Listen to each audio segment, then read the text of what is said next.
Hey guys, Parfax here, and today we are going over the Greatsword abilities. We are here on newworldfans.com. We have done a couple shout outs for these guys. These guys are some of my good friends, and they're just great overall people, and they do a lot of New World content. We have Bordy or BDLG and Redbird, which I know pretty well. I don't know Taken really at all, but I will say these guys do a great job, and if you need anything, always make sure you check out newworldfans.com first.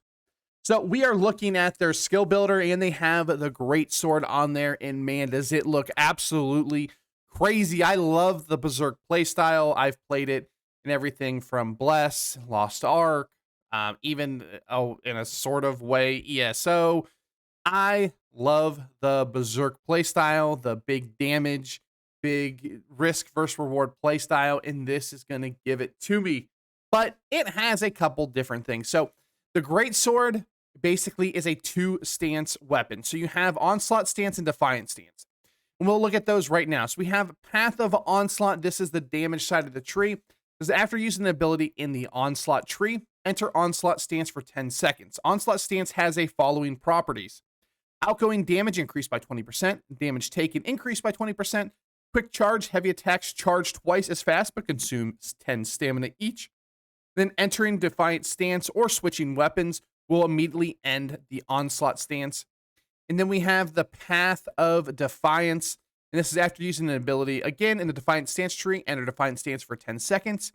Defiant stance has the following properties. Damage taken reduced by 20%. Outgoing damage reduced by 20%. Guard point block incoming attacks while charging heavy attacks, which is pretty insane. So you will have the ability to swap back and forth. You can actually swap without using an ability, and each one of them has a shift. So here's guarded shift. Blocking for 2 seconds causes you to enter the Defiant stance, and enter Onslaught stance when hitting with a charged heavy. So you can charge a heavy to go into Onslaught, and then you can block for 2 seconds to go into guarded shift. This is going to be a very high skill cap, I imagine, a type of playstyle. Swapping stances over and over again is going to be really good. Going on the offensive to get the big burst when you need it. And then when the tides are turning, being able to get into the Defiant stance and take that least amount of damage possible is going to be pretty massive. So let's go over the Onslaught tree first, because that's the one, of course, I am most excited about. And we have Giant Slayer increase base attack damage by 20% when attacking foes above 90% health. Get that big burst right off the bat. We have Heavy Blade charged heavy attacks. Have 15% armor penetration. Gotta love that. And then we have our first ability, Cross Cut. Slash 3 times in a quick sequence. First hit 110, second hit 130, and then the third hit 160% weapon damage. Hopefully, we can actually dodge cancel out of that. We will test that on the PTR. We have Unstoppable Cuts. Gain grit while performing Cross Cut. Grit prevents you from being staggered by incoming attacks, obviously. And then in Defiant stance, gain stun immunity while performing Cross Cut. So I'm not sure how this works. Because I believe if you do Cross Cut while you're in Defiant stance, it will put you into Onslaught, but maybe while the 10 seconds is up. So if I go block for 2 seconds, it goes into Path of Defiance, and then I hit myself a Cross Cut, and maybe because I'm already in Path of Defiance, it won't swap me over there. We'll test that on the PTR and make sure this is all correct, but this is going to be pretty cool. I cannot wait to use this ability. All right, our next passive here we have is Swift Onslaught. Gain 20% haste for 5 seconds after using any Onslaught tree ability, which is good. Then we have Keen Posture. After gaining Onslaught stance, your next attack within 5 seconds has a 100% critical hit chance, which is awesome. We have Critical Comeback, and that is become energized by landing a critical hit and regain 5 stamina and 5% base health per second for 5 seconds. This effect has a 10-second cooldown. Awesome, great sustain. Then we have Skyward Slash, which is probably the ability I am most excited for. Swing up in a brutal arc, staggering your target, dealing 80% weapon damage, and applying 2 stacks of 5% rend for 10 seconds, max of 3 stacks. Then in Onslaught stance, apply 1 additional rend, which is the reason why I believe it'll get the 3 stacks. So really good. So you can get that, 15% rend for this ability, which is really cool. And then it has a little bit more utility. It has, as a follow-up attack, it deals 140% weapon damage by activating this skill, again using a light attack. And then We have the first attack applies disease, which reduces healing by 20%. A follow-up attack strike all foes within 3 meters. So if you get all 3 of these abilities, it's going to have a 15% rend. It's going to have a 20% disease, and then an AoE, and then the follow-up attack for that AoE will do 140% damage, which is going to be pretty good. So this is going to be a pretty awesome ability. You're basically, from what I've seen, I believe it's going to be like an arc and then like another slam down almost. It's going to be really cool. And then we have Crush the Weak. Critical hit chance increased by 10% when activating with attacking foes have an active debuff. And then we can go over here to Relentless Rush. This is a dashes through foes while by spinning and apply a 20% slow for 4 seconds on hit, which is really good. Then we have first hit, it deals 110% weapon damage. Second hit does 120% weapon damage. This attack cannot backstab. Then enter Onslaught stance when activating this ability, or when this ability ends. Then we have gain 10% in power for 10 seconds, which is great. And then we have Adaptive Rush. In Onslaught stance, Relentless Rush applies a root to target. It hits for 1 second, which is really good. And then in Defiance stance, Relentless Rush heals for 15% of damage done. Max hits at 5. And reduce all ability cooldowns by 50% when you kill a foe, which is really good. And then we have Step and Strike. After dodging, gain 10% in power for the next 3 hits within 10 seconds. This will be a must-have passive, and attacks empowered by this effect restore 10 stamina on hit. This is going to be an absolutely insane passive. And we have our ultimate Unrelenting Onslaught. Hitting foes reduce Greatsword cooldowns 5% or 2% for light attacks, 10% for heavies, and cooldown reduction only occurs once per attack. So that's actually not too insane, but extra cooldown reduction is good. An extra 2% on every attack isn't too bad, and 10% on heavies. So you do want a heavy attack with this build a decent amount, so maybe that could be pretty good. It's really incentivizing you to do heavies on this build. So we have the Defiance stance.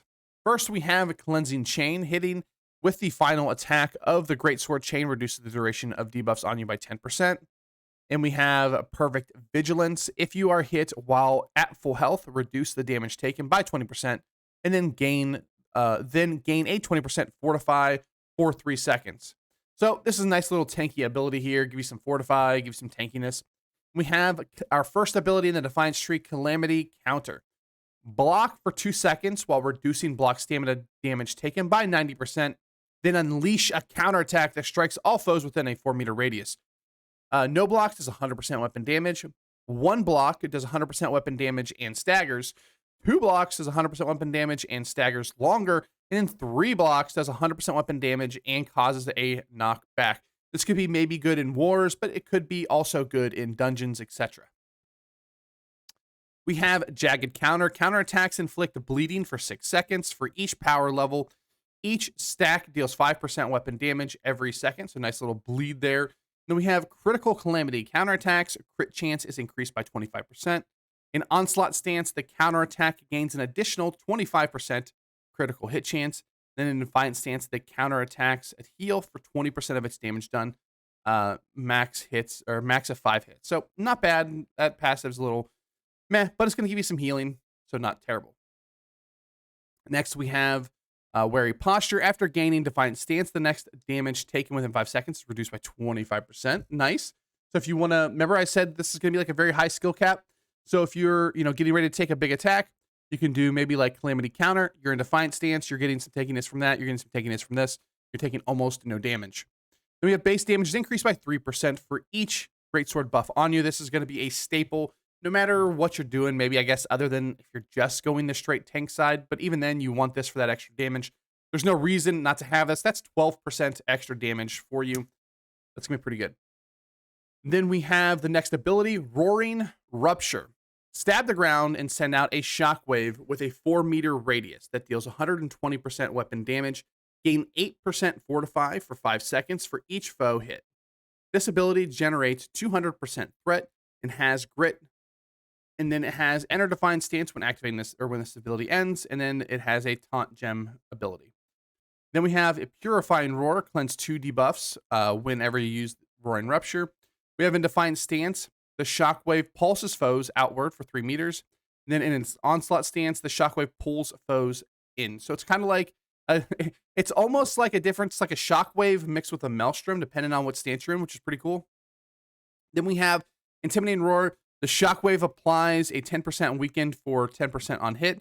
Additional after successful hit becomes uninterruptible for 5 seconds. Then we have Unflinching Blade. Charged heavy attacks have grit and inflict bleeding for 6 seconds, dealing 5% weapon damage every 5 seconds, or every second max stacks 5. Then we have Steadfast Strike. Stab your greatsword forward and to impale your foes. Then pull back and rip the blade out. Restores 20 stamina on each hit. First hit, 70% weapon damage and staggers. Second hit, 120% weapon damage and pulls target 1.5 meters towards you. This ability generates some threat and enter Defiance stance when this ability ends. We have Steadfast Recovery. If the first strike of Steadfast strikes hits, you are healed for 100 or 50% weapon damage. If Defiance, in Defiance stance, the first strike also inflicts 2 stacks of bleeding for 6 seconds. And then we have Steadfast Refresh. If the second strike of Steadfast Strike hits, reduce the cooldown of all other Greatsword abilities by 20%. We have Arrow Deflection, and it says, enables blocking range attacks with a Greatsword, but increases the stamina damage from blocking any attack by 10%. We have Thoughtless Defender, and we have reduces stamina damage by 50% when blocking attacks just after raising your guard or with guard point. Inflict a 5% rend for 10 seconds against melee attackers, stacks of 3. And then we have heal for 5%. We'll zoom it out here a little bit. 5% damage from attacks, then attacking within 3 seconds of blocking heals for 15% of damage dealt instead. So the Greatsword is pretty crazy. In order to utilize it to its full potential, you're going to want to swap from stance to stance to stance if you possibly can. Some people are just going to go the straight Onslaught tree. I think when it comes to PvP, you're definitely going to have at least one of each ability no matter what you're doing. I guess if you're going straight tank, you maybe don't need anything on the Onslaught tree, but I think you're really going to want to swap between the two because these are absolutely crazy. I cannot wait to get on the PTR, which should be up, I don't think today, but it should be coming up in the near future, and we will get on there. The Greatsword is going to be on there, and we are going to test it out. We're going to go into a little bit of depth on how to stance swap, how it works. You know, if you're on one stance and you hit an ability, how does it work? We will get into all of that. But I wanted to bring you guys a video going over every one of the passives and the new abilities. Let me know what you think of it in the comment section down below. I hope you guys are excited because I'm absolutely thrilled. Go ahead and check out newworldfans.com for all of your New World needs, aside from watching my YouTube videos, of course. All right, guys, thanks for watching. Like, comment, subscribe, like always, and I'll see you in the next one. Peace.